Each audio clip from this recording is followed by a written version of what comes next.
मेरा नाम eastern miles है और मैं कैलिफोर्निया के पेसिडेनिया में रहता हूँ। मैं और मेरी पत्नी कैमिलिया शांत समुद्री किनारों पर घंटों गुजारते थे, जो हमारे घर से 45 मील दूर था। जब भी समय मिलता हम वहां पहुंच जाते। हमें वहां रखी सुंदर सी लकड़ी की बेंच बहुत पसंद थी। हम घंटों बातें करते और वहां एक नई ताजगी महसूस करते। 2 जुलाई 2016 की शनिवार को कैमिला बीच पर टहलने चली गई। वो शांत बीच पर कुछ समय गुजारना चाहती थी। वो ज्यादातर 1 घंटे के लिए ही जाती थी, पर उस दिन के बाद वो कभी नहीं लौटी। मैं बहुत फिक्रमंद था। मुझे नहीं पता था कि उसके साथ क्या हुआ। मैंने पुलिस को बुलाया। लिया नाम की एक औरत ने बताया कि कैमिलिया की हुलिया से मिलती जुलती एक औरत को उसने वहीं देखा था, जो यहाँ से लगभग 1 मील दूर थी। ये 1:30 बजे का समय था। वो एक दूसरे को देखकर मुस्कुराए भी थे। पुलिस ने बीच और आसपास बहुत तलाश की, पर कैमिलिया नहीं मिली। उसके बाद मैं 2 महीने तक घर से बाहर ही नहीं निकला। मैं इस दुख से उभर नहीं पा रहा था। जब आपका प्यार खो जाए, उसका कोई सुराग भी ना मिले, यहाँ तक कि मेरा दिल भी नहीं मान रहा था कि वो अब मर चुकी है। एक शुक्रवार को मैंने फिर से उसी बीच पर जाने की सोची। मैंने सोचा शायद वो मुझे दिख जाए। मैं अपनी लकड़ी की बेंच के पास पहुंचा। जैसा ही मैं बैठने वाला था, मुझे लगा कोई मुझे घूर रहा है। मैं गलत नहीं था। मैं पलटा तो देखा, 10 गज की दूरी पर लिया पत्थर के पास खड़ी थी। मैं चौंक कर बोला, लिया? वो बोली, हाय ईस्टर्न, तुम्हारी पत्नी के लिए मैं दुखी हूँ। कितने दिन हो गए? 2 महीने? उसके प्यारे से चेहरे पर चिंता दिख रही थी। मैंने कहा हाँ, और सोचा कि वो इस समय यहाँ क्या कर रही है। मेरे करीब आकर वो बोली, तुम काफी अकेले और टूट चुके होगे। यदि मैं तुम्हें ज्वाइन करूं तो तुम्हें बुरा तो नहीं लगेगा? बोलो ना। सच्चाई यही थी कि मैं तन्हाई चाहता था, पर शायद उसका प्यारा सा साथ भी अच्छा लगा। लिया 20 वर्ष की उम्र पार कर चुकी थी। वे बहुत खूबसूरत थी। उसकी चमकती आंखें और लंबे लहराते बाल बहुत सुंदर थे।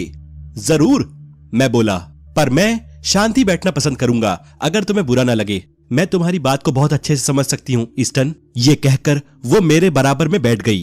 10 मिनट तक वहां एक भी शब्द बोले बिना हम बैठे रहे। मुझे उसका स्पर्श महसूस हुआ। मैं चौंक कर खड़ा हुआ और बोला, लिया, ये सब ठीक नहीं है। मैं उस समय बहुत ज्यादा गुस्से में था और मुझे समझ नहीं आ रहा था कि लिया के इस बर्ताव पर मैं कैसे रिएक्ट करूं। ओ ईस्टर्न, मुझे माफ कर दो। वो दुखी होकर मेरी तरफ मुझे देखते हुए बोली, मुझे लगा कि मेरे स्पर्श से तुम्हें राहत मिलेगी। प्लीज प्लीज, वो गिड़गिड़ाई। उसने मुझसे मिन्नतें की। मुझे बुरा लगा। कुछ भी हो, मैं तो बुरे हालात से गुजर रहा था, पर वो तो मेरी भलाई चाहती थी। नहीं लिया, नहीं, तुम मुझे माफ कर दो। मुझे बुरा लगा। कुछ भी हो, मैं तो बुरे हालात से गुजर रहा था। शायद मैं ही जज्बाती हो गया था। जो तुमने किया वो गलत नहीं था। क्या सच? वो बोली। ये उसने निश्चित होने के लिए पूछा था। हाँ लिया, सच में, मैंने धीरे से जवाब दिया। तुम्हारे साथ के लिए शुक्रिया। उसके बाद हम चल पड़े, पर जब मैं अपनी कार के पास पहुंचा तो ध्यान दिया कि उसकी मेटेलिक ब्लू टोयोटा मेरी गाड़ी से 20 गज की दूरी पर ही खड़ी थी। शायद ये इत्तेफाक था। हम दोनों साथ निकले थे। जैसे ही मैं अपने घर के पास पहुंचा, मुझे उसकी गाड़ी अपने से 3 गाड़ियों के पीछे नजर आई। मुझे अजीब लगा, पर सोचा शायद वो आसपास ही रहती हो। मैं अपने और कैमिलिया की मनपसंद जगह 2 बार और गया, पर अजीब था कि हर बार मेरे वहां पहुंचते ही वहां लिया आ जाती। जब पहले गया तो देखा लिया के हाथ में एक पिकनिक बास्केट थी। मेरे बराबर में वो बैठ गई और सैंडविच निकालकर मुझे देने लगी। ये बीफ, प्याज और हॉट मस्टर्ड वाला सैंडविच था। ये मेरे मनपसंद थे और अक्सर कैमिलिया इसे बनाया करती थी। ये तुम्हें कैसे पता था? वो बोली, देखकर ही लगता कि तुम्हें मस्टर्ड और बीफ पसंद है।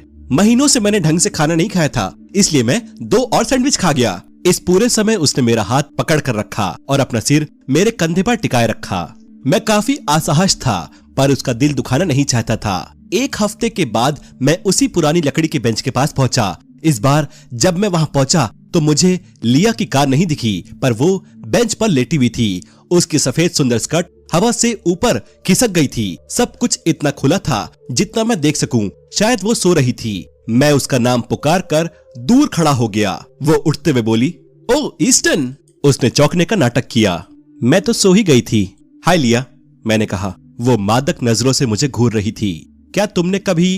वो चुप हो गई। मैंने कभी क्या? मैंने पूछा। क्या तुम्हारा कभी मन नहीं करता? उसकी आंखें मुझे घूरने लगी। लिया, क्या तुम्हारा मतलब सेक्स से है? मैंने सच जानने के लिए पूछा। सच तो ये था कि मैं भी बेकाबू हो रहा था, पर मुझे ये स्वीकार नहीं था। ओ ईस्टर्न, मुझे अभी चाहिए, अभी, उसने अपनी उखड़ती सांसों से कहा। खुद को चंगुल में आता देख मैं सकपका गया, पर जल्दी ही खुद पर कंट्रोल कर बोला, ये अब मेरे बस की बात नहीं है लिया, और चिल्लाकर बोला, मुझसे दूर रहो। तभी मैंने उसे कहते सुना, मुझे माफ कर दो ईस्टर्न, मुझे माफ कर दो। मुझे लगा कि तुम्हें यह अच्छा लगेगा, प्लीज मुझे माफ कर दो। इस बहाने वो मेरे काफी करीब आ गई थी। मैं भागता हुआ अपनी गाड़ी के पास पहुंचा। बिना पीछे देखे मैंने गाड़ी स्टार्ट की। सोच रहा था कि लिया से ये अंतिम मुलाकात होगी, पर मैं गलत था। अगले दिन ऑफिस से जब घर पहुंचा तो लिया की टोयोटा बाहर ही खड़ी थी। वो कमबख्त यहां क्या कर रही है? उसे पता कैसे चला कि मैं यहां रहता हूं? पर चारों ओर देखने पर वो कहीं नजर नहीं आई। तभी पोर्च की लाइट ऑन हुई और सामने का दरवाजा खुला। लिया दरवाजे पर खड़ी थी। मैं तुरंत उसके पास पहुंचा। ईस्टर्न, मैंने सोचा कि मैं तुम्हें सरप्राइज दूंगी, वो खिलखिलाते हुए बोली, जो बर्दाश्त के बाहर था। तुमने मेरे घर के अंदर घुसने की हिम्मत कैसे की लिया? मैंने गुस्से में भरकर पूछा। प्लीज अब तुम इतना भी नाराज मत हो ईस्टर्न, तुम्हें मेरे घर की चाबियां कहां से मिली? मैंने चीखते हुए पूछा। ईस्टर्न, तुम अपनी प्रॉब्लम जानते हो? उसकी पीठ मेरी ओर थी, पर जैसे ही वो मेरी तरफ मुड़ी मैंने देखा उसके हाथ में गन थी। तुमने कभी मेरी कदर नहीं जानी। उसकी टोन बदल चुकी थी। बैठ जाओ अब, वो मुझे सोफे पर ढकेलते हुए सख्ती से बोली। गन मेरी तरफ तनी हुई थी और मैं डरा हुआ था। क्या मैं तुम्हें याद नहीं हूं? लिया विलियम्स, वो प्यारी सी लिया विलियम्स, वो पागल सी, वो लाइब्रेरियन। वो अचानक मुझे याद आ गई। मैं तुम्हें रोज देखती थी। हम एक दूसरे के लिए ही बने थे, पर तुमने कैमिलिया को पसंद कर लिया। हम अब भी साथ रह सकते हैं ईस्टर्न, अब तुम सिर्फ मेरे हो। लिया, कैमिलिया के साथ क्या हुआ था? मैंने हैरानी से पूछा। वादा करो तुम मुझसे हमेशा प्यार करोगे और मैं गन रख दूंगी। बोलते समय उसकी आंखों में आंसू आ गए। कैमिलिया, मैं चिल्लाया। मैंने देखा कैमिलिया की चाबी लिया की बेल्ट में लगी थी।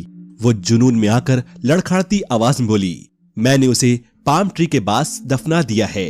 वो अब शांत है, उसके लिए अब परेशान मत हो। ईस्टर्न, अब अपना टाइम आ गया है। ओ गॉड, मैं चीखें मारकर रोने लगा। उसने जैसे ही गन रखी मुझे मौका मिल गया, पर एक क्षण में गोली चलने की आवाज आई।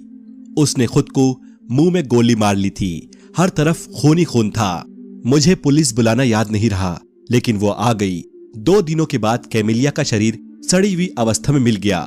मेरी मानसिक स्थिति बहुत खराब थी और मैं 3 महीनों तक बात न कर सका। 1 वर्ष से अधिक हो गए मैं ट्रोमा सेंटर जा रहा हूं। मुझे नहीं लगता कि मेरी जिंदगी फिर से वैसी हो पाएगी।